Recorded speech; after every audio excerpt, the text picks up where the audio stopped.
The story of Prophet Ibrahim, peace be upon him, and his son Ismail, peace be upon him, is one of the most profound accounts of prophetic wisdom, parental guidance, and divine instruction in the history of Islam.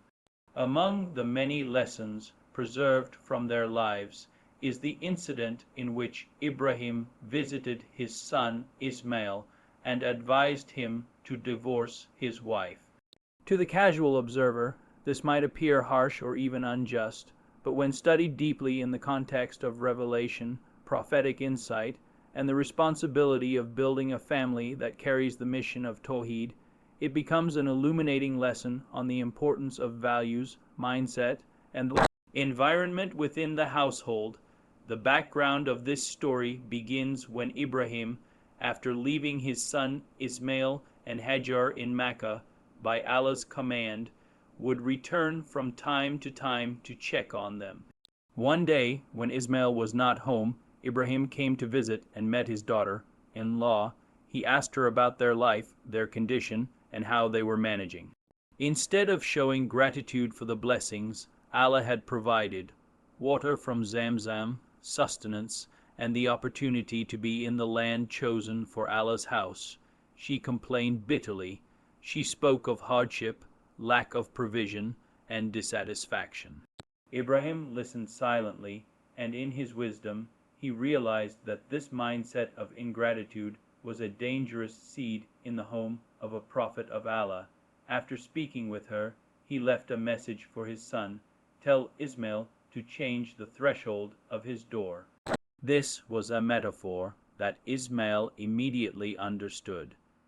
When he returned and heard the words, he knew that his father was instructing him to separate from his wife because she lacked the quality of shukr, gratitude to Allah, which is essential for a believer, especially in the family of Prophet. This story shows us that Ibrahim was not acting out of personal dislike or trivial reasons.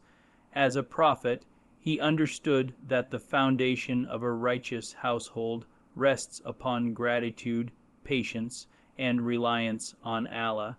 A spouse who constantly complains, who cannot see blessings, and who spreads negativity is like a broken threshold.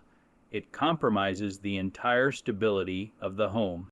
For Ismail, whose destiny was to be a prophet, carrying forward the mission of his father, such an environment would weaken the very heart of his mission. Ibrahim's guidance was not merely about family harmony, it was about protecting the sacred trust of prophethood, leadership, and the message of Allah. Another dimension of this story lies in the symbolism of the threshold. A threshold is the entry point into a house. It represents protection, stability, and transition between the inside and the outside.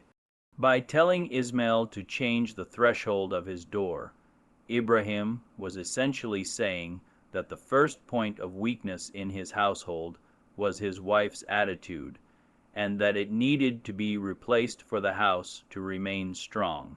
This teaches Muslims that the home is not just a physical place, but also a spiritual environment. If negativity and ingratitude become the threshold, then everything inside is affected.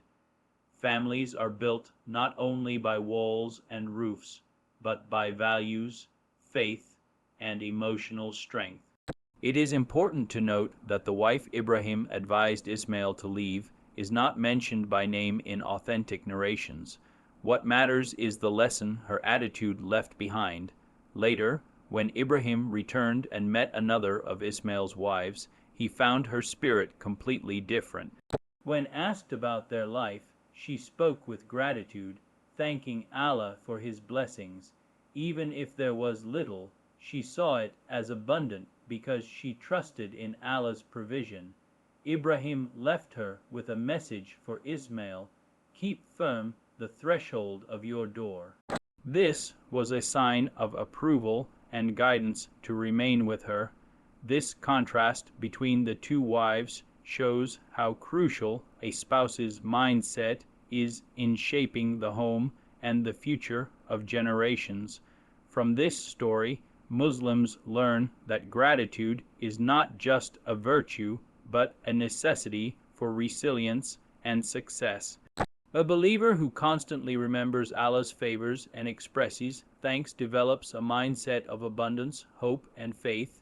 In contrast, a person who focuses only on shortcomings, who magnifies hardship, and who complains without reflection, invites weakness, despair, and discontent into the heart.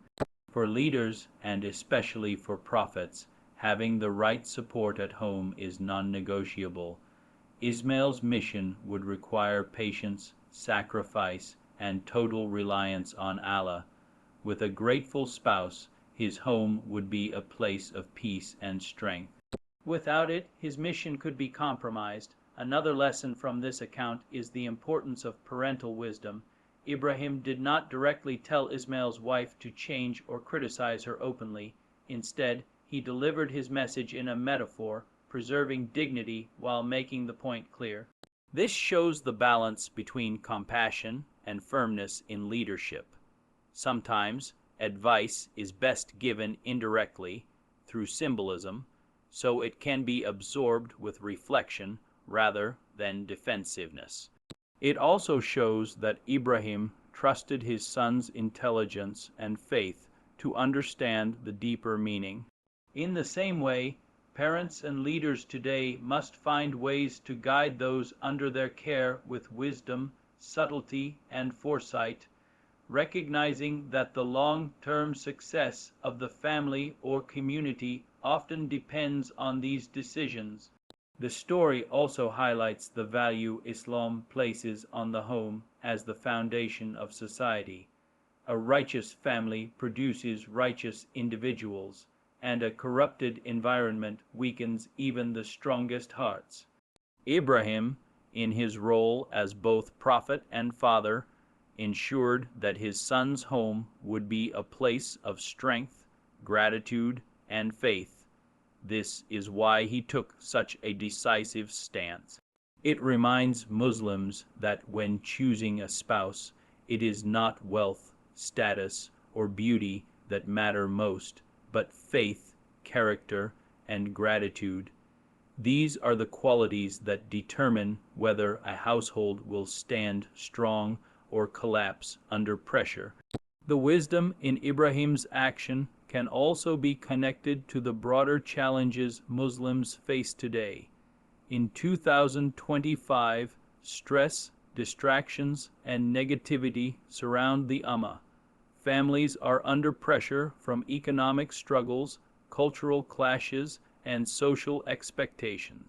In such times, the attitude within the home becomes even more critical. A home filled with gratitude, patience, and faith becomes a fortress against stress. A home filled with complaints, comparison, and discontent becomes a breeding ground for anxiety and weakness. By remembering the story of Ibrahim and Ismail, Muslims can reflect on how to cultivate environments that protect hearts and prepare them for resilience. Furthermore, this story teaches about leadership. Ibrahim's guidance was not only for his son's personal peace, but also for the continuation of the prophetic mission. True leadership is about vision, seeing not only what is happening now, but what could happen in the future if values are compromised. Ibrahim foresaw that if Ismail remained in a home of ingratitude, it would weaken his ability to lead, inspire, and remain steadfast. Leadership requires clarity, and clarity requires a heart free from constant negativity. By ensuring his son's home was aligned with gratitude, Ibrahim was ensuring the strength of the future mission of Islam. From a psychological perspective, the incident also reflects the truth that the people closest to us influence our mindset more than anyone else. A spouse can either uplift or drain, strengthen or weaken, Gratitude is contagious, but so is ingratitude. Ibrahim's concern was not just about one woman's attitude, but about the long-term effect it would have on Ismail, their children, and the legacy of faith they were building. This is a reminder that every Muslim must carefully guard who they allow into their inner circle, because the attitudes and values of those people will eventually shape their own. The story of Ibrahim advising Ismail to divorce his wife is therefore not an isolated tale of family conflict, but a timeless lesson on mindset, gratitude, and leadership. It shows the prophetic wisdom of building homes upon faith and gratitude, and the necessity of removing influences that threaten to weaken the heart. It demonstrates that stress, hardship, and limited resources are not the problem. Rather, the real problem is the attitude with which one responds to them. One wife saw hardship and complained. Another saw the same hardship and expressed gratitude. The first became a source of weakness. The second became a source of strength. This contrast is the essence of the story, and it remains relevant for every Muslim seeking to build a life of faith and resilience. In reflecting on why Ibrahim asked Ismail to divorce his wife, Muslims are invited to reflect on their own lives and households. What attitudes dominate their homes? Do they complain or show gratitude? Do they allow negativity to become the threshold of their door, or do they protect it with faith and patience? The lessons are not about one family in the past, but about every family today, striving to build environments where stress is transformed into resilience and hardship into strength through the remembrance of Allah.